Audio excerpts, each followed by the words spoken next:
అందరికీ శుభోదయం అండి. దేవుడు మన కొరకు సిద్ధపరిచిన వాక్యమును చదువుకుందాం. యెహోవా వలనే నాకు సహాయము కలుగును. ప్రియ దేవుని బిడ్డలారా, భూలోకములో మనం ఒక మనిషిని సహాయం అడిగినప్పుడు వారు సహాయము చేయకపోవచ్చు లేదా చేయవచ్చు. కానీ చాలా సందర్భాలలో మన పరిస్థితులను బట్టి ఇతరులు మనకు సహాయం చేస్తారు. ఇంకా బాగా చెప్పాలంటే, మనం వీళ్ళకి సహాయం చేస్తే మనకి ఏమిటి ఉపయోగం, వీళ్ళకి సహాయం చేయడం వల్ల మరలా వీరి వలన మాకేమైనా సహాయం కలుగుతుందా లేదా అని అంచనా వేసుకొని మనకి ఈ భూలోకములు ఎవరైనా సహాయం చేస్తారు. అది డబ్బులు కావచ్చు, మన పరిస్థితుల్లో ఒక మాట సాయం కావచ్చు, ఏదైనా.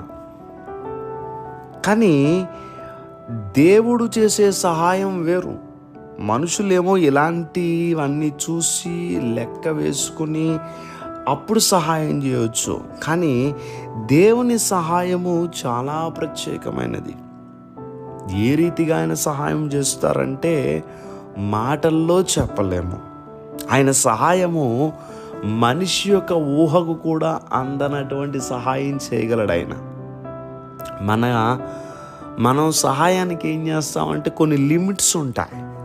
కానీ దేవుడు చేసే సహాయానికి లిమిట్స్ ఉండవు. ఆయన ఏదైనా చేయగలిగిన దేవుడు. ఆయన మీద పూర్తిగా ఆధారపడితే, పూర్తిగా డిపెండ్ అయితే ఆ పరిస్థితులను సహితం మనకి అనుకూలంగా మార్చగలిగిన దేవుడు. అందుకని ఈరోజు దేవుని వాక్యం మనతో మాట్లాడుతుంది. యెహోవా వలనే నాకు సహాయం కలుగును.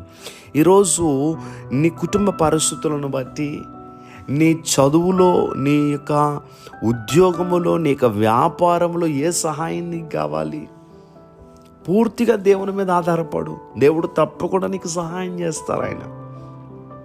కొంతమంది చదువుకునే బిడ్డలు, నేను ఎంత చదివినా నాకు జ్ఞాపకం ఉండటం లేదు, నేను మర్చిపోతున్నాను.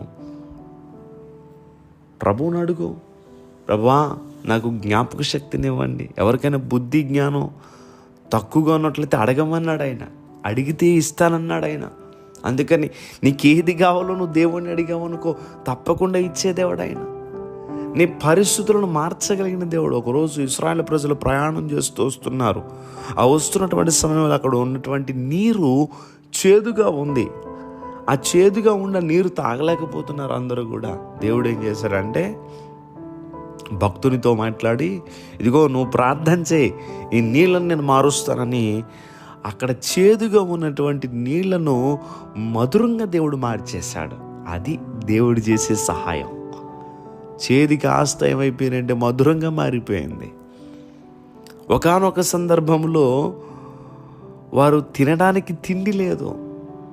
వారు అరణ్యంలో ప్రయాణం చేస్తూ ఉన్నారు. అరణ్యంలో లక్షల మందికి ఆహారం కావాలి. దేవుడు అన్నాడు, ఆకాశము నుంచి నేను మన్నాను కురిపిస్తాను అని వారి కడుపు నిండా ఆహారాన్ని దేవుడు ఆకాశము నుండి వారికి అనుగ్రహించారు. ప్రియ దేవుని బిడ్డలారా, దేవుడు చేసే సహాయం మనం ఊహించలేమండి. అంత ఆశ్చర్యకరంగా దేవుడు మనకి సహాయం చేస్తారు. ఈరోజు నీ జీవితంలో కూడా ఏ సహాయం కొరకు ఎదురు చూస్తున్నావో, మనుషులను కాదు మనం నమ్మాల్సింది, దేవుని పైన ఆధారపడి ఆయన యందు విశ్వాసం ఉంచినప్పుడు తప్పకుండా ఆయన సహాయం చేస్తారు. ఇశ్రాయేలు ప్రజలు వారి ప్రయాణములో నీళ్లు కావాలి, నీళ్లు లేవు త్రాగటానికి. ప్రభు అన్నాడు, మోషే వెళ్ళి ఆ బండను కొట్టు, నీళ్ళు వస్తాయి. వెళ్ళి మోషే బండను కొట్టగానే అందులో నుంచి జలములు ప్రవహించాయి. దేవుడు చేసే సహాయం చూడండి. అరణ్యములో ఏ అవకాశము లేని చోట ఆయన నీళ్లను పుట్టించాడు. నీ జీవితంలో కూడా నాకు అవకాశాలు లేవనుకుంటున్నావేమో, నేనేం చేయగలను అనుకుంటున్నావేమో, దేవుని సహాయం ఏం చేస్తుందో తెలుసా? ఏదైతే లేదో అన్ని పరిస్థితులు నీకు ప్రతికూలంగా ఉన్న పరిస్థితులను సహితం మార్చగలిగిన దేవుడు. ఆయన సహాయం అంత గొప్పగా ఉంటుంది. అందుకని ఏ విషయంలో నువ్వు టెన్షన్ పడుతున్నావో ఆ టెన్షన్ విడిచిపెట్టే.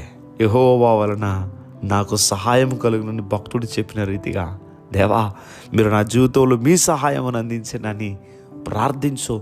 దేవుడు ఆయన సహాయం నీకు అందిస్తారు. దేవుడి మాటలు దీవించును గాక. దయచేసి ప్రార్థన చేసుకుందాం. మమ్మల్ని అత్యంత మికిలిగా ప్రేమిస్తున్న మా ప్రియ పరలోకపు తండ్రి, ఈరోజు నీ బిడ్డలు వారి పనులు ప్రారంభిస్తూ ఉండగా నీ బిడ్డల పనులకు తోడుగా ఉండి వారికి ఏమైతే అవసరాలు ఉన్నాయో మీ సహాయము వారికి అందించి వారి పరిస్థితులన్నింటినీ కూడా మార్చి నీ బిడ్డలు చేయి పట్టుకుని మీరు నడిపించమని యేసుక్రీస్తు వారి యొక్క నామం పేరట అడిగి వేడుకుంటూ ఉన్నాం మా పరమ తండ్రి. Amen, amen, amen.